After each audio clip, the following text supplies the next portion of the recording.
This means caregivers are not needed anymore. Leave because I'm going to live with her. This was what my husband, who had returned home drunk as usual, said. Until now, he had pushed the care of his parents on me and didn't care about the family. Seeing him acting so selfishly, I was left speechless. What's more, I was half forcibly driven out of the house. As I stood there in bewilderment, holding my son's hand, my son tearfully said to me, "Mom, it's going to be okay. I'll take care of that guy." 15 years later, my son smiled at me. Mom, I kept my promise. As a result of my son keeping his promise to me, my ex-husband ended up in a terrible situation. My name is Violet. I'm a 36-year-old office worker. I live with my husband, Dean, and son, Trevor. Dean and I were college classmates, and we became close after attending the same seminar.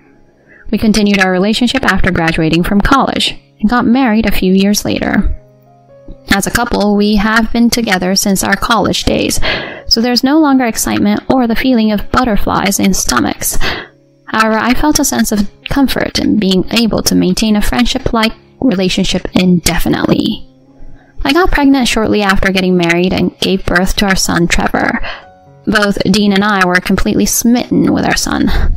Furthermore, Dean suggested, "Let's buy a bigger house for our growing family." And so we bought the house. I felt an almost frightening level of happiness, like something out of a movie. I wish this happiness could last forever. However, this happy life would gradually begin to crumble. One day, Dean suddenly said, "I need to take care of my parents, so they will be living with us." I was shocked by the suddenness of this. "Even if you say that suddenly, are your parents okay with it?" That's all I could say. However, Dean simply replied, "I've already made up my mind," and started watching TV. He had always been a bit domineering from the beginning of our relationship. Once he decided something, he wouldn't listen to anyone, so he would proceed with the discussion about living together on his own.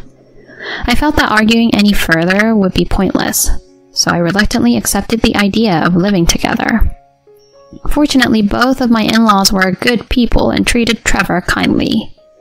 My mother-in-law even apologized to me, saying, "I'm sorry for the abrupt decision. I even considered a senior care facility, but Dean insisted on taking care of us at our house because it's his childhood home."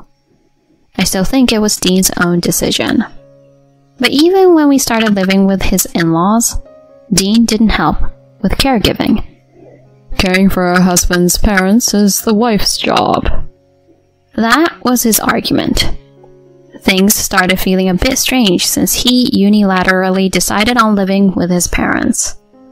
Despite being somewhat domineering, he had generally been kind, but gradually his words and attitudes towards me became colder. "Hey, hasn't my shirt been ironed yet? Make sure you do it by tomorrow. Last night's dinner, the meat was too scarce. You should know my taste better." He started to complain about various small things that he had never mentioned before, one after another. His change in attitude wasn't limited to just me. He became colder towards Trevor, whom he had adored. In the past, when Trevor returned from school, "Did something fun happen at school?" I used to listen to him, asking questions like that. However, when Trevor tried to speak to him, "Dad, something happened at school today," Dean would respond, "Shut up. I'm watching soccer now. Don't bother me," he said coldly. As such things continued, Trevor became completely withdrawn, no longer initiating conversations with Dean. I felt sorry for Trevor and made an effort to listen to my son's stories, no matter how busy I was. However, I also had a job to attend to. Balancing work, house chores, child rearing, and caregiving was quite challenging. Naturally, I couldn't provide care for my in-laws while at work, so there were days when I had to rely on a caregiver during my working hours. On the days when the caregiver didn't come, I rushed home during my work breaks to provide care for my in-laws. Afterward, I managed to handle all the household chores for everyone. Every day I was completely exhausted. And to be honest, I was quite drained. During this time, Dean started going out to drink more frequently, and he began to come home reeking of alcohol and perfume. If you have time to go out drinking so often, can't you help with the household chores? In response, my husband shouted angrily, Shut up. Men have social obligations, you know. You say it's a social obligation, but you didn't go out this often before, right? Besides, the decision to live with your parents was something you decided on your own, so shouldn't you cooperate a little? I've been saying it for a while. Housework, childcare, and taking care of my parents are the wife's responsibilities. At this rate, the argument between Dean and I was unbearable. There's nothing more harmful to a child than seeing their parents argue. I tried to express my opinions to Dean when Trevor was asleep, and I avoided complaining about him in front of our son. However, Trevor was already 10 years old. He must have sensed various things. One day, Trevor said these kind words to me. Mom, are you okay? You seem a little down lately. Is it hard to take care of Grandma and Grandpa? If there's anything I can do to help, I'll help too, okay? Trevor's words almost brought me tears, but I couldn't show my weakness. Thank you, Trevor. You're so kind, but don't worry about me. Was school fun today? I tried to keep the conversation light, so as not to burden my son. For Trevor's sake, and for my own, I had to stay strong.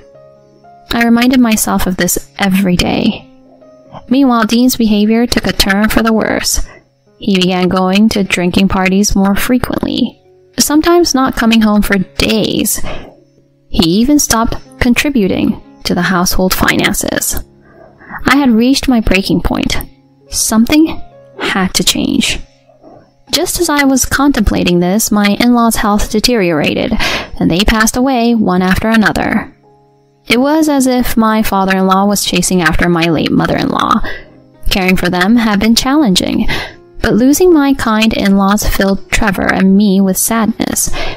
Even in times like these, Dean continued to go out drinking, and didn't even help prepare for the funerals. I reluctantly took charge of the funeral preparations. Things finally came to an end, and one day while I was at home resting, the kind-hearted Trevor approached me. Mom, you've worked so hard, he said, patting my shoulder. At that moment, Dean returned home, and he seemed drunk again. I had a bad feeling about this. Trevor, go to your room. I told him to stay in his room. Dean stood in front of me and abruptly said, Now, we don't need any more caregivers. The only reason I haven't divorced you until now is because I needed someone to care for them. Huh? What do you mean by don't need? Exactly what it sounds like. I'm going to live here with my new girlfriend, and we'll get married soon. You both need to leave. What is this all of a sudden? Do you even know what you're talking about? I was in disbelief. Dean had always been selfish, and I couldn't contain my anger at his words. However, Dean continued without regard for my feelings. I don't love you guys anymore. Besides, my new girlfriend is pregnant. I'm going to build a happy home with my new family. I have no choice, so I'll pay you some alimony. And just like that, I was forcefully kicked out of the house. Trevor, who had heard the commotion, rushed after me. Dean threw my bag and belongings out of the house and said, Goodbye. With a single word, he closed the door. In the end, I had no choice but to leave the house with Trevor. Holding my son's hand, I was at a loss for what to do next. I had a job, but my parents lived far away, and I couldn't rely on them. Above all, I was anxious about whether I could support Trevor on my own. Trevor, tears streaming down his face, said, Mom, I've got your back. I'm going to make that guy pay for what he did to me right now. I hugged Trevor, and we both cried by the roadside. At that time, I couldn't have imagined that Trevor would turn those words into reality. Since leaving home with Trevor, I have been working hard to raise him. I had a full-time job, but being a single mother wasn't easy. I was determined not to burden Trevor with my struggles. Fortunately, Trevor grew up to be a kind and upright young man. Mom, I made curry today. Really? You made it all by yourself? Were you okay? Yeah, I was careful with handling the stove. Thank you, Trevor. My son helped with household chores to ease my busy schedule. Trevor, I know you're busy with your studies, so you don't have to overexert yourself. I'm okay. I pay attention in class and try to finish my homework during lunch breaks. Thus, Trevor and I spent our days helping one another and cooperating with each other. Time flew by and Trevor successfully entered university, graduated, and started his career. I'm planning to work as an employee for just 1 year to gain experience, and then I'll start my own business.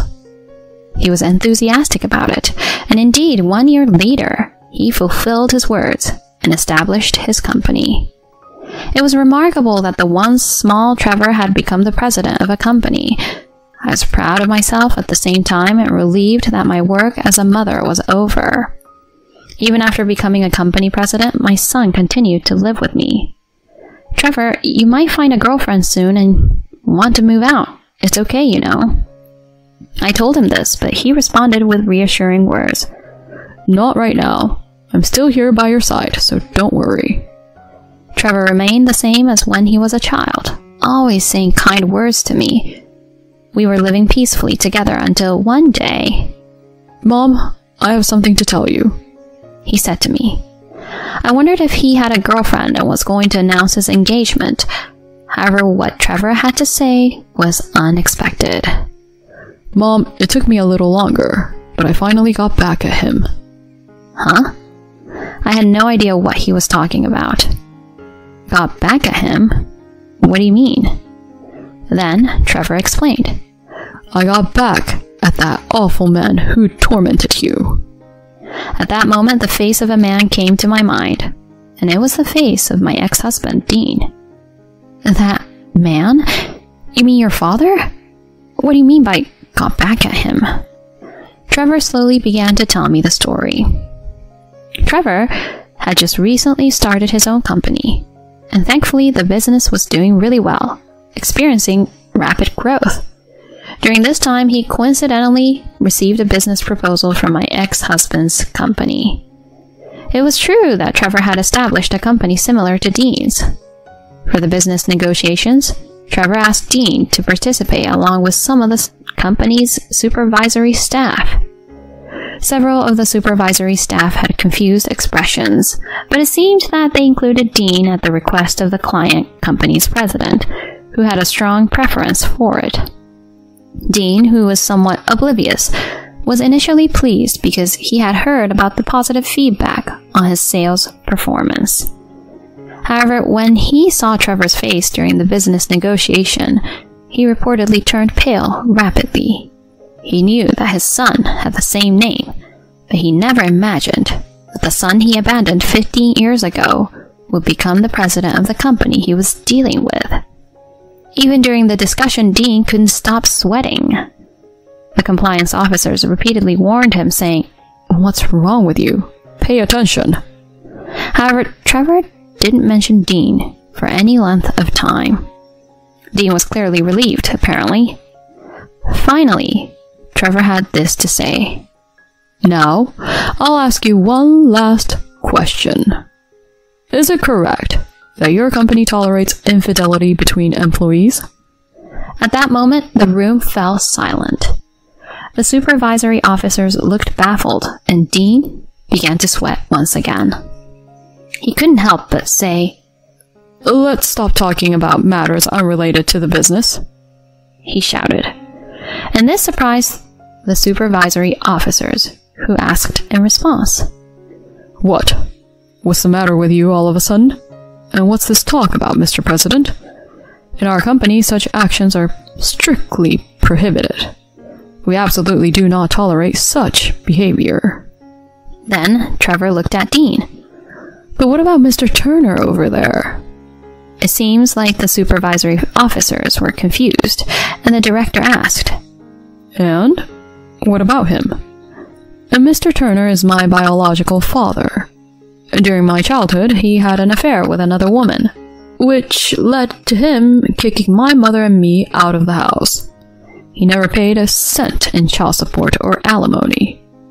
Then Dean banged his desk and got up. "Mr. President, there are certain things you can and can't say. I'll sue you for defamation without any evidence, you know." However, Trevor remained calm and ignored his outburst. "You've married your mistress and had children, haven't you? And now you're having an affair with one of your company's secretaries, aren't you?" With that, Trevor laid out the photographic evidence on his desk. Upon seeing these photos, the supervisory officers turned pale. What are you doing?" They all glared at Dean, and they began to apologize profusely. "I'm sorry. We will take appropriate action on this matter, so can we please consider it separate from our business negotiations?" Thus, the meeting was temporarily adjourned. Dean was led away by the supervisory officers, but before he left, he shouted at Trevor. "Trevor, I'm your father. Do you think it's okay to do this?" He kept shouting until the end, it seems. After hearing from my son, I was in a state of shock. I couldn't believe something like that had happened. So I voiced the question that was on my mind. "But why did you know that your father was cheating or not paying child support or alimony? And I never told you about the affair. I even lied about how much money I received from your father to make sure you didn't feel unloved. I never talked about your father's terrible behavior. You might have had a hunch, but I made sure not to discuss such things with you." "Well, I was about 10 years old back then, so I somehow understood it. Plus, I happened to find your old diary." "Huh? Diary?" "Yeah, and it had this written in it. I have proof of the affair, but I don't want to cause Trevor any more grief. I decided to forget about it." In fact, at the time, I had evidence that Dean was having an affair. I could have demanded compensation from the woman he had an affair with. However, I only wanted to think about the future with Trevor. I didn't want to become a vengeful person, demanding compensation from the other woman, or pressuring Dean for child support, showing that side to Trevor. So I chose to give up on all of those claims. I was in disbelief that Trevor knew about those things. To which Trevor continued, "It took time to get back at that man, but now it's okay. I put him through hell instead of you doing it, Mom. You might not have wished for revenge, but I couldn't forgive him." I burst into tears at the thought of Trevor. "Thank you, Trevor." Having said that, I held my son's hand.